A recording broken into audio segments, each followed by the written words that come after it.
Hi, everyone, and welcome to another episode of the SportsTech ALLSTARS podcast. We are motoring along in our series focused on the Indian sports tech ecosystem, where we've been featuring on the show and in our content key actors that are helping grow the fastest growing sports tech ecosystem in the world. And on today's show, I've got one such leading startup. I've got the founder and CEO of SportVot, Siddhant, on the show this week.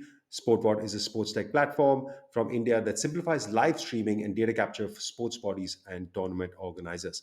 Prior to SportVot, Siddhant has worked in engineering roles at Oracle and Cashcare, a fintech startup. Siddhant founded a gaming platform just before starting SportVot, where he also worked with Nazara Games as a distributor of their games.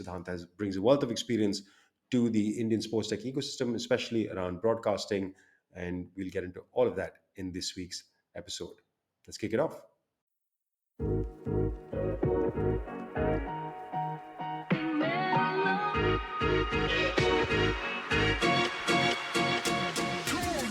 This is the SportsTech ALLSTARS podcast, showcasing outstanding startups and initiatives in the global sports tech ecosystem. From SportsTech X, the leading source for data and insights about sports tech, here is your host, Rohan Malhotra.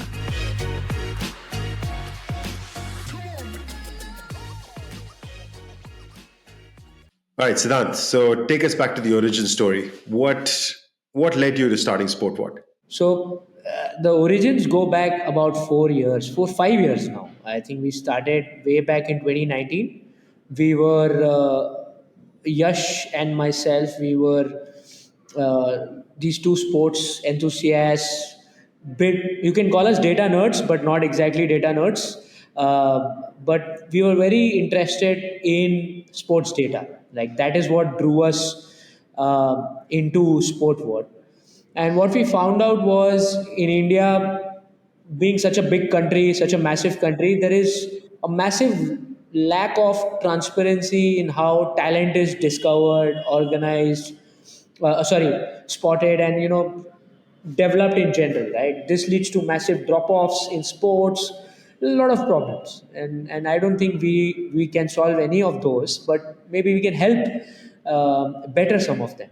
So that was one of our reasons to sort of build SportVot. What we understood was if you start bringing more coverage to grassroots or lower tier sports or the sports that don't generally get coverage, you might be able to solve some of these problems.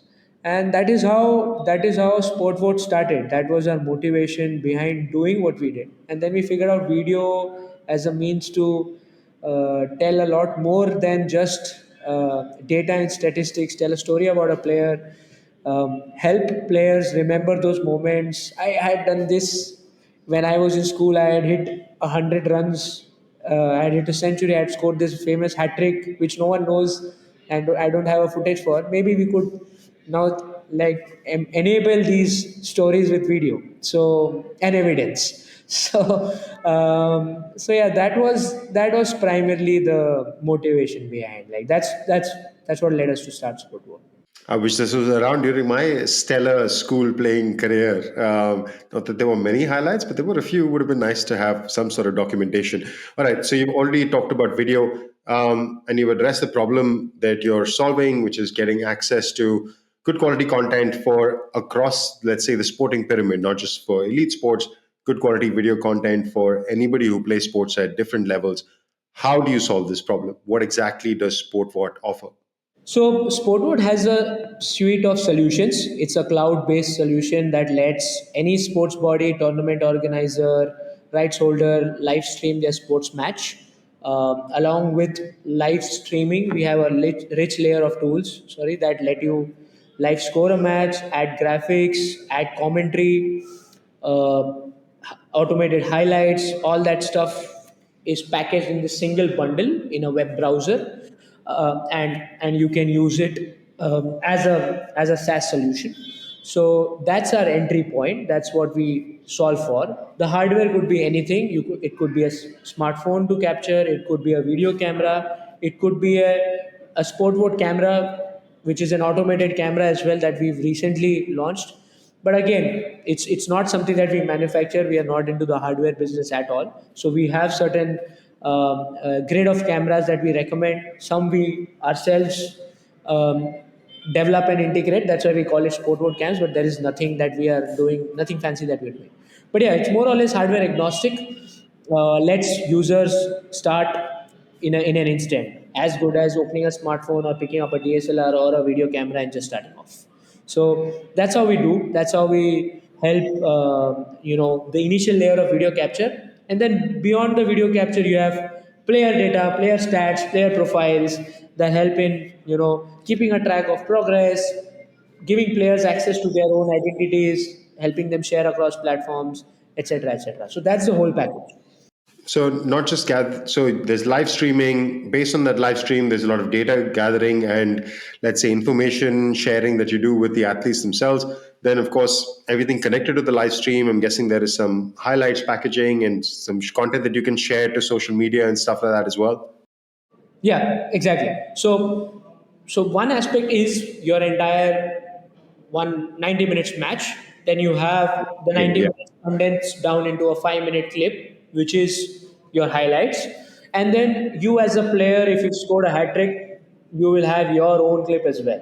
So that's your video. And then beyond that, you also have certain statistics. If you, as a player, are wanting to share something, so that's an add-on on top. So it just doesn't end at the live coverage. It has a lot of supporting aspects beyond the live coverage as well. Life after the game. That's and we're not talking about retirement here, but life after the live event, shall we say, which is an important aspect of excuse me, sports broadcasting. Who are you doing this for? Who do we do this for? We do this for a state association, for example, in India, a state cricket, a state kabaddi association, state football association, could be a national federation as well. We work Just with to some. clarify for international listeners, when we say state, we're talking about like a region. So there's the city of Mumbai, which is in the state of Maharashtra, which is in the country of India, right? So like a region, a district, it's bigger than a district. It's a very large geographical area. But so you might be doing it for these regional associations. You might be doing it for city-based associations, and this is still these are maybe not professional, but at least semi-professional athletes, correct? Absolutely, they are semi-professional athletes, aspiring professionals. If they are under Right. 16, under 19s, and then sometimes even professionals. If you're working with the federations, which is at the national level, maybe a boxing federation of India or something of that sort, Rugby India, for example, who we work with. So there are tiers to different sort of depends on the sport, but essentially regional and national, somewhere between that. Yeah. And you'll also do, if I remember correctly, you'll do what we traditionally call gully cricket, right? So there is your regional, like in your neighborhood, there's a tournament between your apartment building versus the neighbor's apartment building. And you can even go in and stream a live game for that because, as we know, there in India, there are lots of people living in these apartment buildings and there might be a decent audience for these games as well. Yeah, yeah. So a departmental tournament in an Right. office also, you can add that. Like you will have big conglomerates, you have big corporates. That also you can add. But yes, coming to your gully cricket point, yes, absolutely. Like you will have a few hundred viewers for a small match between two apartment buildings, and you'll have at least 500, 600 people who are like, oh, what's happening, let's check it out. So yes, it is the beauty, or rather the secret, or let's say the ease or the simplicity of the solution makes it accessible to these gully cricket tournaments as well, right? If you are looking at fancy infrastructure, it will not always be available, right? And India suffers from this a lot, right? You have challenges with infrastructure, with stadia. So it's very important for your solution to be used in such situations as well. So yes, gully cricket, community sport is a big component for us. Right.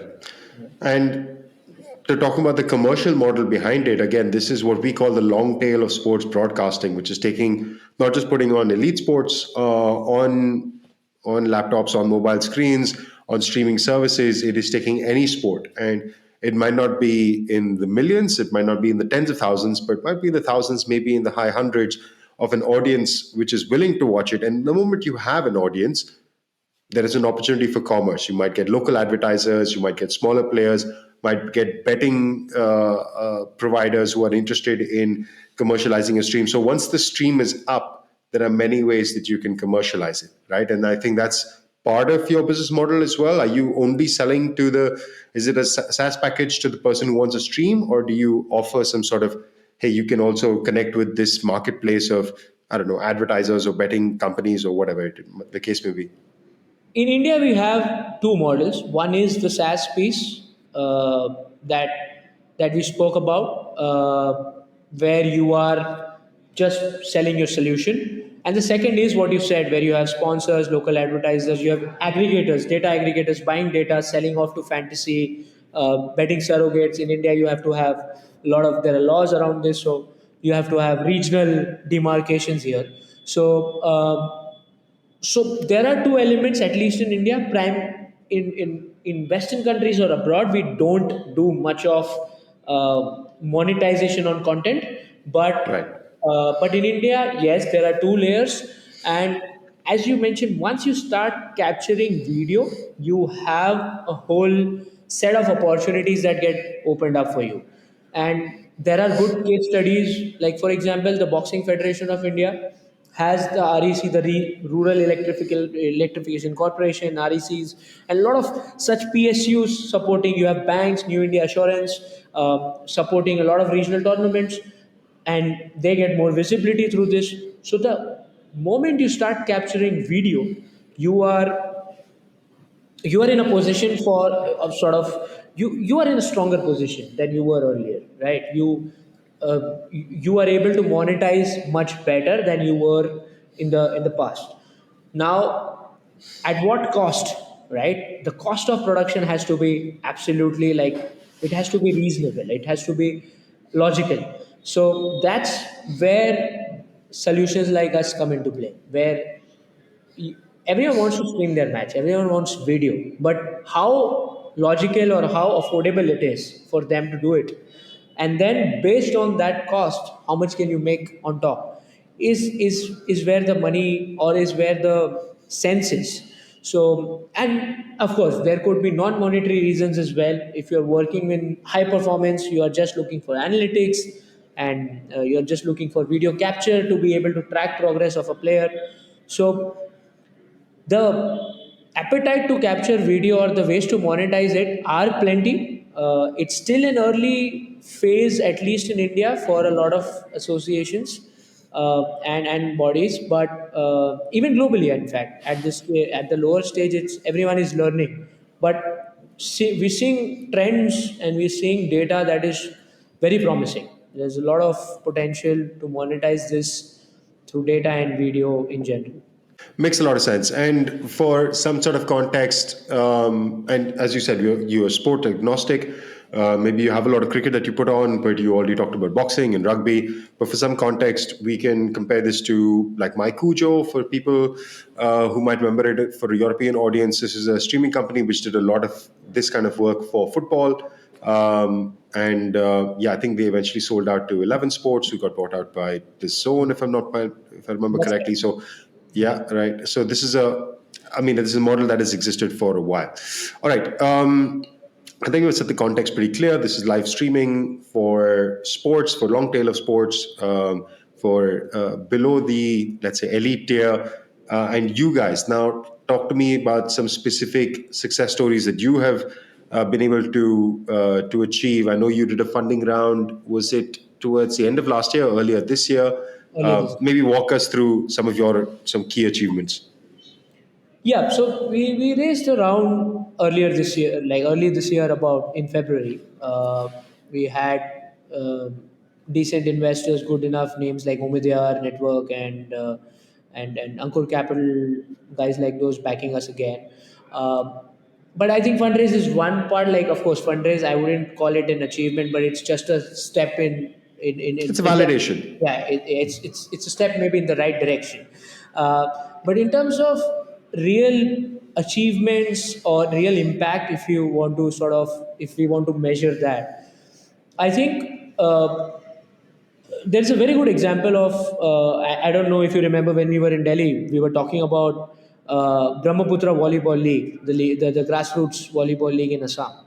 Now, leagues like those, you where you have like 580 odd, 600 odd matches that are done in a season, and these kids, like 16-year-old, 18-year-old kids from Assam, using bamboo sticks to create tripods, put in smartphones, and stream matches and call themselves broadcasters.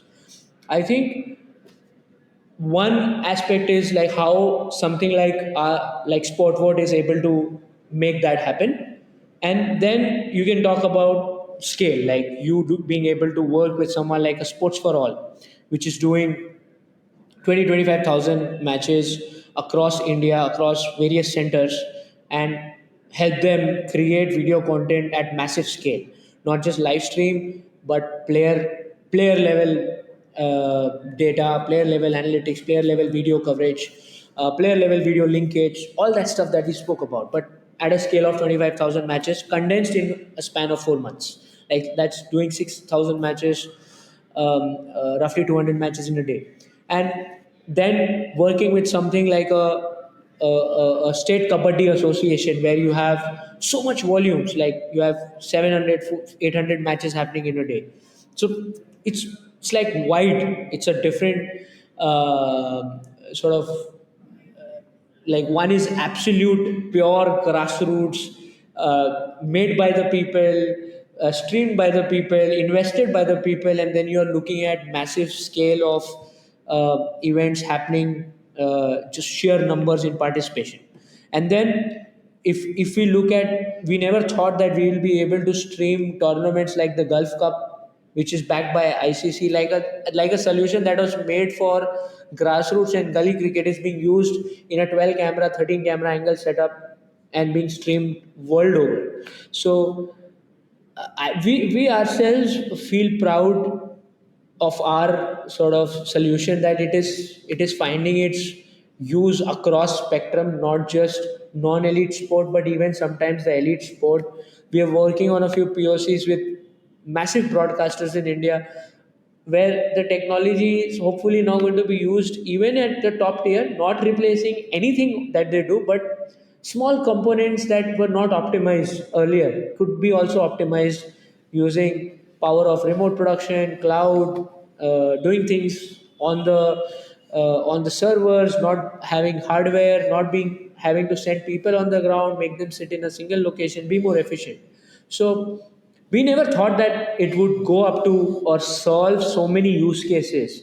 We always felt that hey, it's going to be the small one single use case that we would build for, and we still feel that we are building for that, and it's finding its use across various domains. So I think if I have to mark a single achievement, I wouldn't be able to sort of pinpoint on a single piece, but one thing that I can say, the massive width or breadth that we see in the usage is very refreshing. So yeah, I think that's by far, yeah.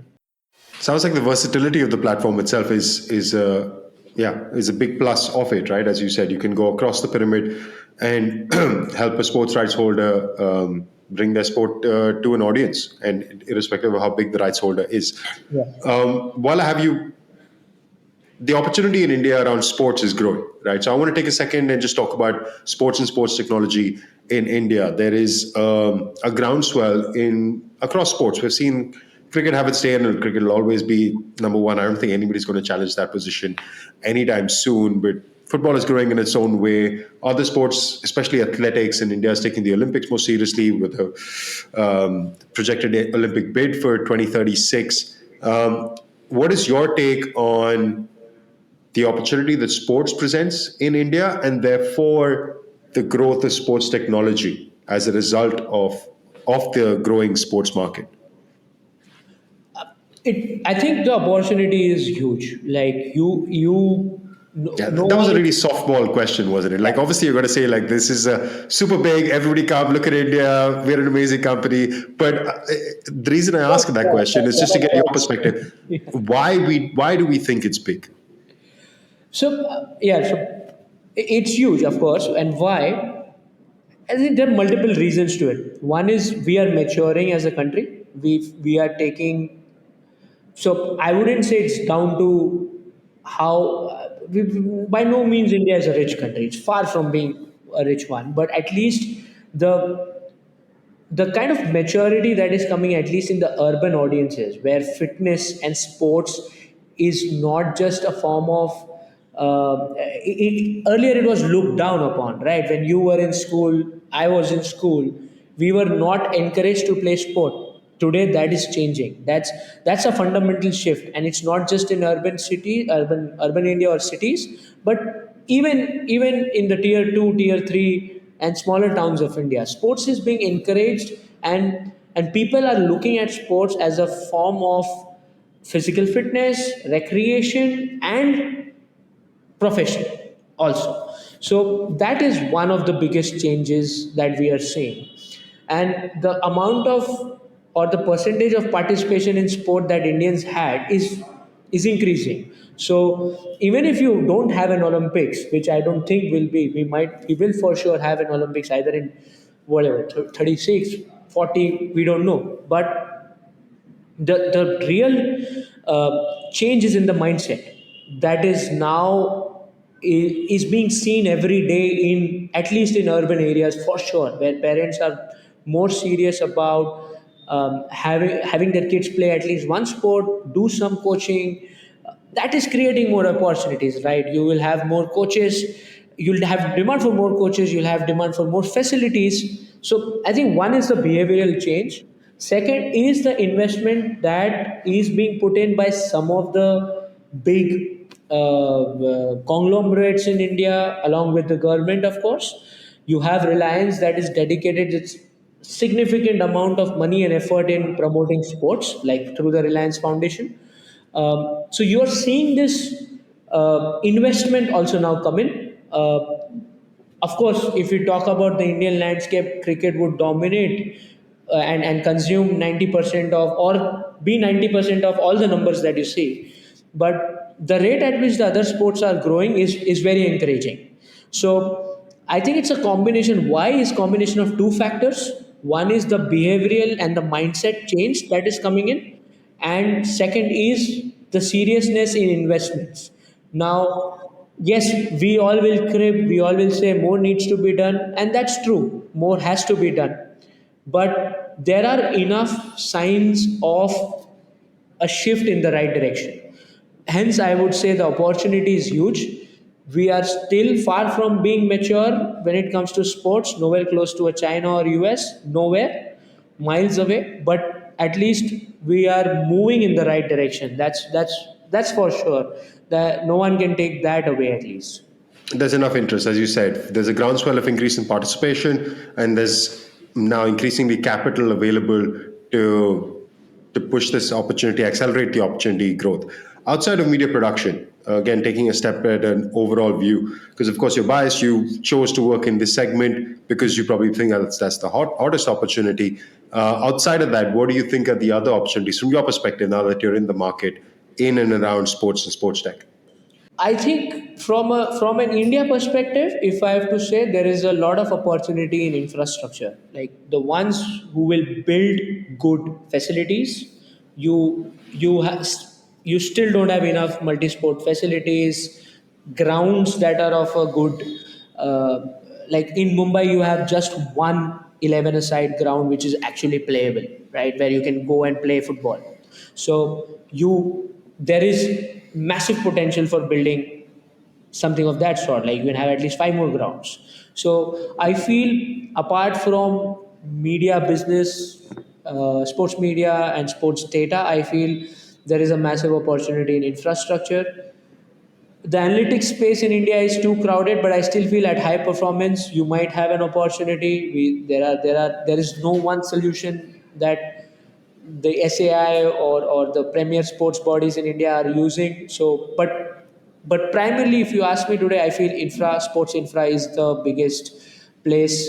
And I think if at all Olympics has to come, and comes to India, that's going to be even more important.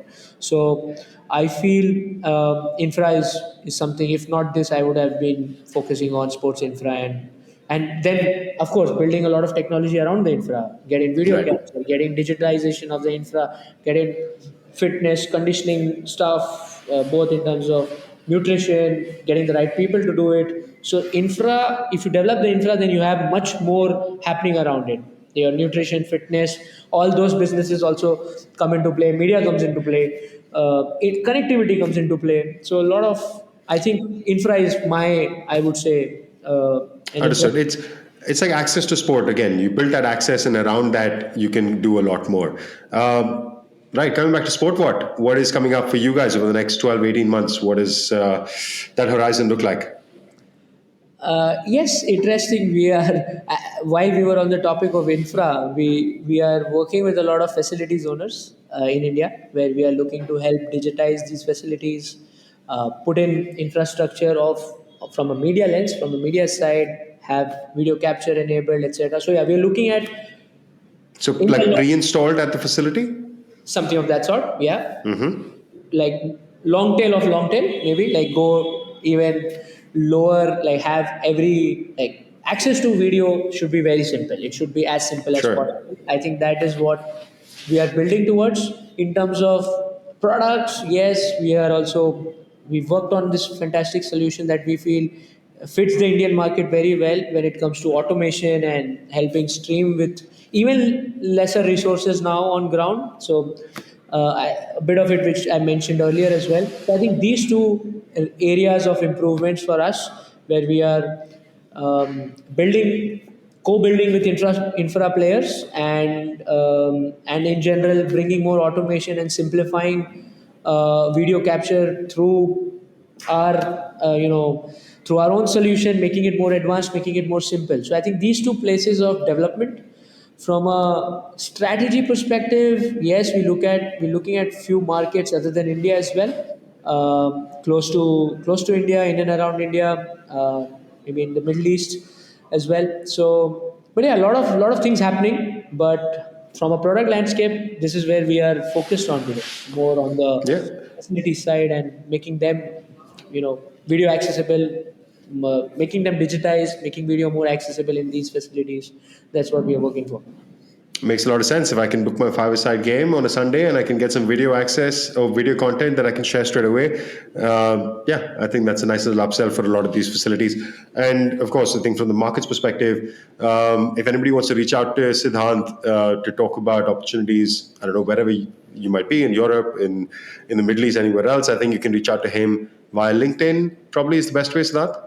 Yeah, I'm very Yeah. active on LinkedIn generally, at least lurking around in LinkedIn. So I've seen some of your stuff, so I do believe that is true. We'll yeah, put Siddhant's LinkedIn profile in the show notes. Siddhant, it has been an absolute pleasure. Thank you so much for coming and telling your story about SportVot and your role, about how you founded this company, what it's up to right now. That's what we're trying to do over this month, telling stories of India shining and what the opportunities that are around sports and sports tech in India. So thank you for sharing yours. Before I let you go, I have one last question. It is my favorite one to ask. What has been your favorite sporting moment? uh, that's that's that's difficult. I think I remember watching the 2011 World Cup final. I was in college, and I think my friends had called me to watch the game together, and I like Sorry, for context, this is the 2011 Cricket World World Cup Cup. final that India Cricket World Cup. won Yeah, in India. India Yeah, won in India and Mumbai. in So Mumbai. I remember watching the entire match in just one place. Like I had just a bottle of water. I refilled that in mid innings. Then we had two wickets that fell off. With Sachin and Virendra Sehwag both went off early, and I never even left the seat after that. Like, I was like till I knew we were going to win. Yeah, so I think probably that entire day I feel was my best experience as an Indian fan. I don't like. I'm a massive football fan. Football is still my first sport, but if I have to just a standout moment, I think that Of would course. it can't beat that. The six sixes that Yuvraj hit, I like. It was it was one of the moments as well. But like that entire final, I think it was a different experience for me. I was 21 years at that time, maybe a bit more mature, so could really appreciate that entire match better. So I think that by far is like sitting in one place and just watching the match for 8 hours. I don't think I can do that anymore. But that was pretty much, and alone, no disturbance, no one at home, no one anybody at home. So Yeah, yeah, you that need that. You need that. I remember watching it quite socially. It was with a big crowd of people. We were in a club, like a gymkhana, whatever you'd call it, and they had a big screen, and all of us, and you could feel the energy of the room because that match had its ups and downs. And obviously, I think for any audience, your country winning the World Cup of your sport